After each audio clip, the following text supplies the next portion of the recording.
प्रश्नावली 4.3 ये देख रहे हैं।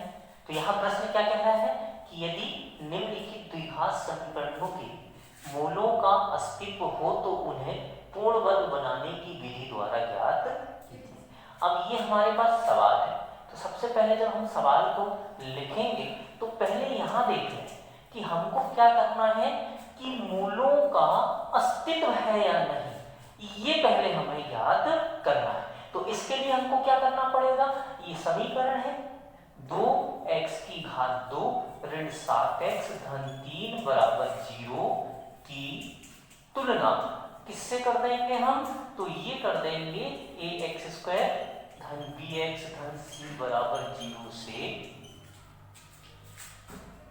करने पर। जैसे ही तुलना करते हैं तो देख लीजिए क्या मिल रहा है, यहाँ x स्क्वायर का गुणांक a है, यहाँ पर x स्क्वायर का गुणांक कितना है 2 है, यानी a बराबर हमको कितना मिल गया 2। इसी प्रकार यहाँ x का गुणांक क्या है b है, और यहाँ x का गुणांक कितना है ऋण 7, तो यहाँ पर b बराबर हमको क्या मिल गया ऋण 7। इसी प्रकार अचर पद क्या है c, और यहाँ पर अचर पद कितना है आपका 3। अब हम क्या निकाल लेते हैं, d का मान निकाल लेते हैं। d को क्या कहते हैं, विविक्ति कर कहते हैं। तो d बराबर b स्क्वायर माइनस 4ac। तो d बराबर b का वर्ग यानी ऋण 7 का वर्ग ऋण 4 गुणित a का मान देख लें कितना है 2 है, गुणित c का मान कितना है 3 है। अब यहीं से ऋण 7 का वर्ग यानी कितना हो जाएगा 49 हो जाएगा, क्योंकि कि कोई भी ऋणात्मक संख्या की घात यानी सम संख्या हो तो जब वह बाहर निकलता है तो काय के रूप में निकलता है, धन के रूप में। ठीक है, अब ऋण है तो ऋण 4 दूनी 8 और 8 तिया 24। अब घटा दीजिए, 49 में से 24 गया तो कितना बचा 25। तो d का मान बताइए क्या आया है 25, और 25 एक कैसी संख्या है, धनात्मक संख्या। तो हमको लिखना पड़ेगा चूंकि d इज ग्रेटर देन 0, अतः मूलों का अस्तित्व है। अब यहां देखें, यहां तक तो आ गए हम कि अस्तित्व है, अस्तित्व हो गया, तो अब उन्हें हमको क्या करना है, ज्ञात करना। पर कौन सी विधि से ज्ञात करना है, पूर्ण वर्ग बनाने की विधि। तो हम यहां पर लिखेंगे पूर्ण वर्ग बनाने की विधि। तो ये देख लें, सबसे पहले तो हमारा जो समीकरण उसे जैसे कि वैसे लिख देंगे 2x का वर्ग फिर ऋण 7x धन 3 बराबर कितना हो गया 0। ऐसी स्थिति में कभी भी याद रखें कि जब हमको पूर्ण वर्ग बनाना होता है तो हमको क्या करना रहता है, ये जो अचर पद दिया है इसका पक्षांतर करना होता है। तो हम इसका पक्षांतर करेंगे तो कितना हो जाएगा 2x का ऋण 7x बराबर कितना हो गया ऋण का 3। कैसे, क्योंकि कि ये काय का है धन का, पक्षांतर करेंगे तो काय का हो जाएगा ऋण का हो जाएगा कि नहीं। अब ऐसी स्थिति में आपको सिर्फ इतनी सी बात देखना है कि x स्क्वायर का गुणांक कुछ नहीं होना चाहिए। तो यहाँ x स्क्वायर का गुणांक कोई चिन्ह नहीं है, इसका मतलब हम क्या मानते हैं, गुणा का चिन्ह मानते हैं। उसकी उल्टी प्रक्रिया क्या होती है, भाग। तो दोनों पक्षों में कितने से भाग दे देंगे हम, 2 से भाग दे देंगे ना। तो क्या लिखेंगे हम, दोनों पक्षों में 2 का भाग देने पर, ये देखो जो गुणांक रहेगा उसी का भाग देना है। तो चलिए 2x का वर्ग बटे कितना हो गया ऋण 7x बटे कितना हो गया बराबर ऋण 3 बटे कितना हो गया 2। क्लियर। अब ये 2 से 2 कट गया, क्या बच गया हमारे पास ऋण, हम इसे ऐसा लिख सकते हैं क्या 7 बटे 2 इंटू कितना है x बराबर कितना ऋण 3 बटे 2। अब यहां देखें, अब हमको करना क्या है, हमको सरसमी का लाना है। तो हमको मालूम है a का वर्ग ऋण 2ab धन b का वर्ग ये बराबर क्या होता है, a ऋण b का होल स्क्वायर होता है कि नहीं, जल्दी से बताइए। तो यहां देखो पहले कौन है, a का वर्ग, और a यहां पर क्या है, देखो क्या है यहाँ पे x है ना, तो हम यहाँ क्या लिख लेंगे, a बराबर कितना है x, तो तोड़ते हैं x का वर्ग ऋण, अब देखो फार्मूले में क्या आया है, 2, तो हमने लिखे 2 इनटू, अब a और a बराबर देखो कितना था हमारा x इनटू, अब b क्या निश्चित करें, b क्या निश्चित करें कि काटने पर कितना जाए 7/2, तो अब यहां 7 तो रखेंगे ही, ठीक है, और बटे ये 2 × 2 ऐसा कर देंगे, क्यों कर देंगे, क्योंकि ये 2 से 2 कैंसिल, फिर से देखो 7/2 x आ जाएगा कि नहीं। अब इसका मतलब ये हुआ कि 7/2 × 2 तो 2 दूनी 4, तो यहां पर b मिला आपको, क्या मिला, वही 7/2, कितना मिला 7/2, तो ये लिखे हमने 7/2, ठीक है, 7/2 बिल्कुल नहीं, 2 दूनी 4, तो कितना है यहाँ 7/4, तो धन कर देंगे हम यहाँ पर, तो 7/4 का वर्ग जोड़ेंगे भी, और 7/4 को हम घटाएंगे। अब इसके बाद हमारा क्या हो जाएगा, यहीं से बोलिए, बराबर ऋण 3/2।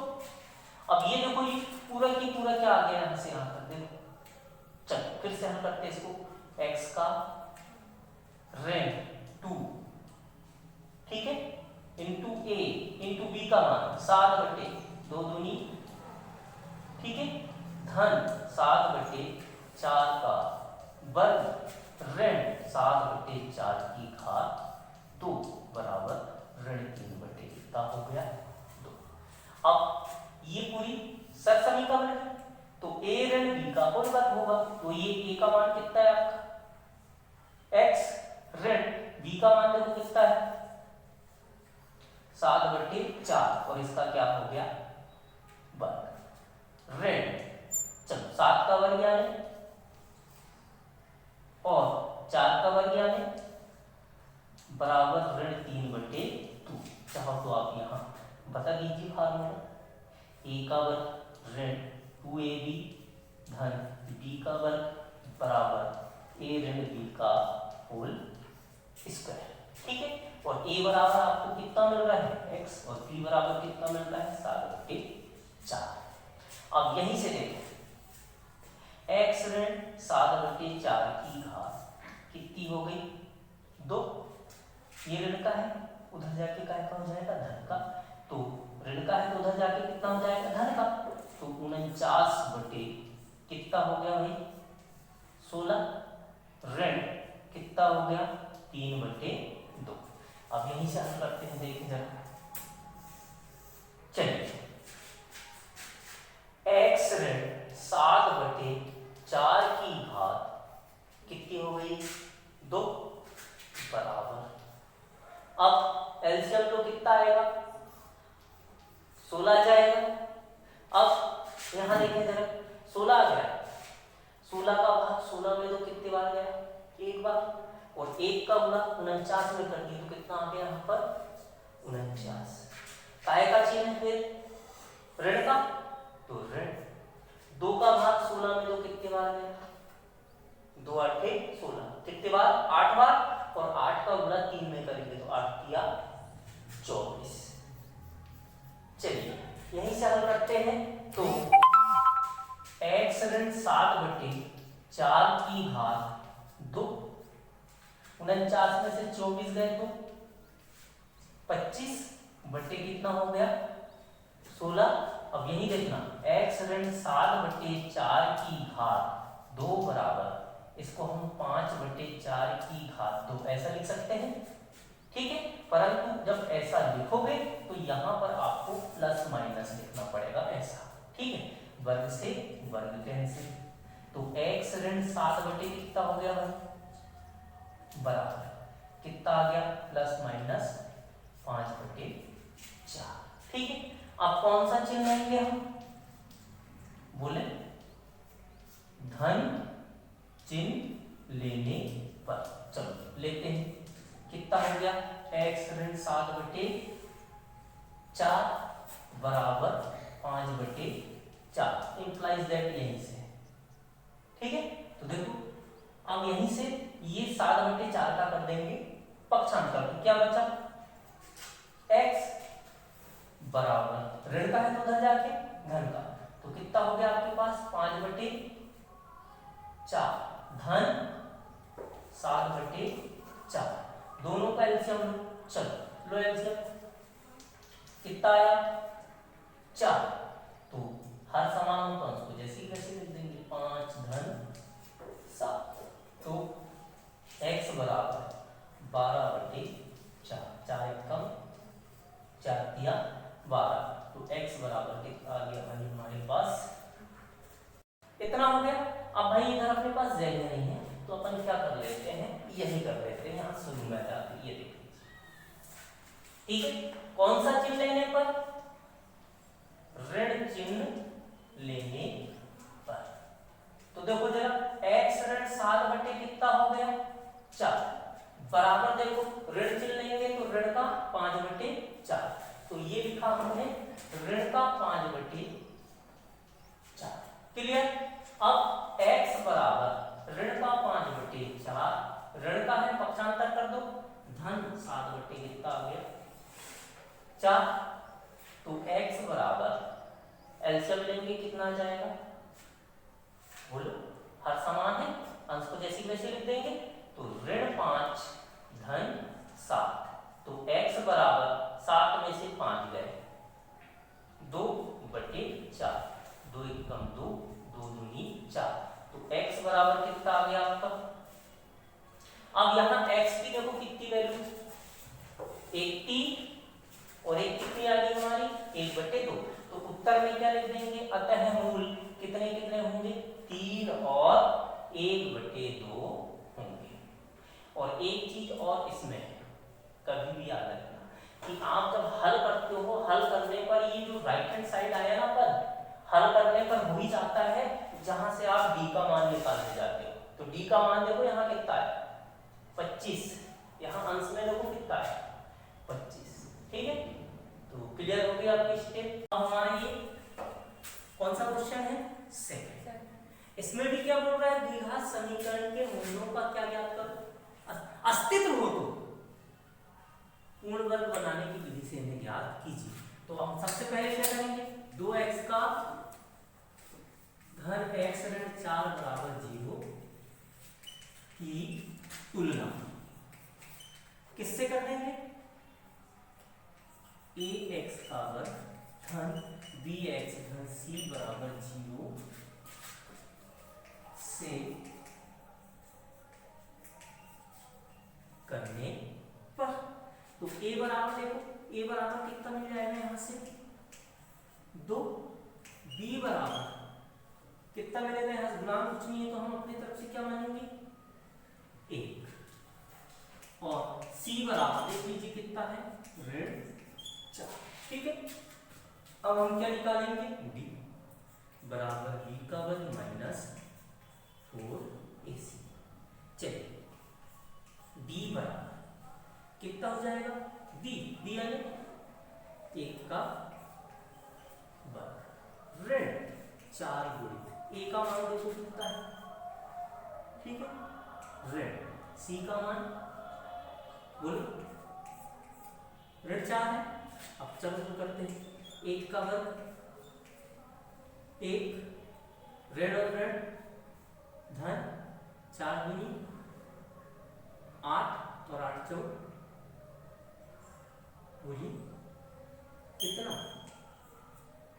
32, तो d बराबर कितना हो जाएगा 32 और 1 33, तो 33। अब बताओ d का मान धनात्मक आ गया, तो हम क्या लिखेंगे यहाँ, चूंकि d बड़ा है किससे, 0 से, अतः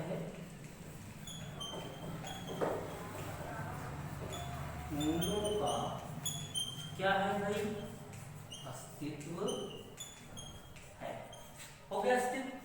अब जब अस्तित्व हो गया तो इसके बाद अपने को क्या करना है, ज्ञात करना है। कौन सी विधि से, पूर्ण वर्ग बनाने की विधि। चलिए ध्यान दें, सबसे पहले हम समीकरण को जैसे कि वैसे लिख लेंगे, 2x का वर्ग धन x ऋण 4 बराबर 0। अब हम क्या करते हैं, ये अचर पद का पक्षांतर कर देते हैं। तो ये हो गया 2x का वर्ग धन x बराबर कितना हो गया 4, और फिर हम किसका पक्षांतर करते हैं, x स्क्वायर का गुणांक। तो x स्क्वायर का गुणांक क्या है, 2 है, तो दोनों पक्षों में कितने का भाग दे देंगे, 2 का। तो हम क्या लिखेंगे यहाँ पर, दोनों पक्षों में 2 का भाग देने पर चलिए क्या हो जाएगा, 2x का वर्ग बटे 2 धन x बटे 2 बराबर 4 बटे 2। ये 2 से 2 कट गया, x का वर्ग धन 1 बटे 2 ऐसा लिख लीजिए, और इनटू क्या लिख दिया हमने x, और बराबर 2 कम 2 2 4। तो कितना आ गया भाई, फिर से हम देखो, अब इसको अपने को काय में बनाना है, फार्मूले को बनाना है। तो फार्मूले को बनाने के लिए हमारे पास क्या है, हमारे पास है a का वर्ग। अब यहाँ धन लगा हुआ है, तो हम कौन सा वाला फार्मूला अप्लाई करेंगे, धन वाला। तो a का वर्ग धन 2ab धन b का वर्ग, और ये बराबर होता है a ऋण b का होल स्क्वायर। ठीक है, चलिए तो a का वर्ग, तो a यहां पर क्या हो गया आपका x, अच्छा धन 2 a का मान x, देखो जी x भी आ गया है। अब जी 1 बटे 2 है, तो इसको लाने के लिए 2 को किससे काटे, 2 को कितनी संख्या से, किस संख्या से काटे कि 1 बटे 2 हो जाए, तो 4 से काटना पड़ेगा। 2 को किससे कटवाएंगे अपन, 4 से। तो ये हो जाएगा आपका कितना, बोलिए 1 बटे 4, 2 1 का 2 दूनी 1 बटे 2 इंटू कितना हो जाएगा x। तो कुल मिलाकर मुझे ये बताइए कि आपको क्या मिला, 1 बटे 4।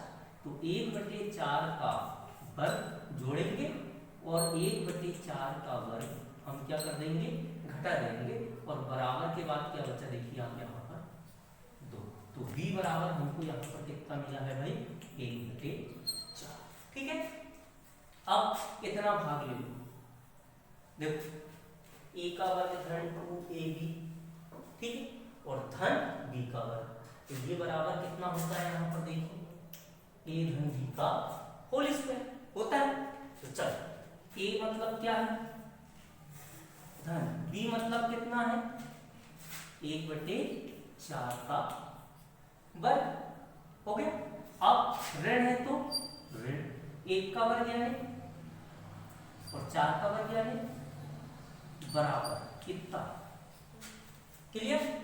अब ये इसका पक्षांतर कर दो, तो x धन 1 बटे 4 का वर्ग बराबर 2 धन 1 बटे 16, जिसके बटे में कुछ नहीं, एलसीएम लो, कितना आया, 1 का भाग 16 में दिए, 16 बार गया, और 16 का गुणा 2 में करेंगे तो 16 दूनी धन, 16 का भाग 16 में दिए एक बार, और 1 का गुणा 1 में करें तो 1, और इसको जैसे वैसे लिख दीजिए। अब x धन 1 बटे 4 का होल वर्ग बराबर 32 और 1 बटे, क्लियर। अब यहां से वर्ग का पक्षांतर कर दें, तो देखना x धन 1 बटे 4 हो गया बराबर, अब यहां देखना ये प्लस माइनस बन जाएगा, रूट ऑफ 30 बटे कितना हो गया 16। अब यहीं से देखिए x धन 1 बटे 4 बराबर प्लस माइनस, अलग अलग कर दो, अंश में अलग कर दो, हर में अलग कर दो। तो अंश में करेंगे तो करनी कितना हो जाएगा 33 हो गया, और बटे हर में करेंगे तो 16 का वर्गमूल कितना होता है 4, कितना होता है 4। ठीक है, तो डायरेक्ट लिख दिया अपन इसको, तो ये लिख दिया अपन ने कितना 4। अब कौन सा चिन्ह लेंगे अपन, धन चिन्ह लेने पर। चलो यहीं से हल करो।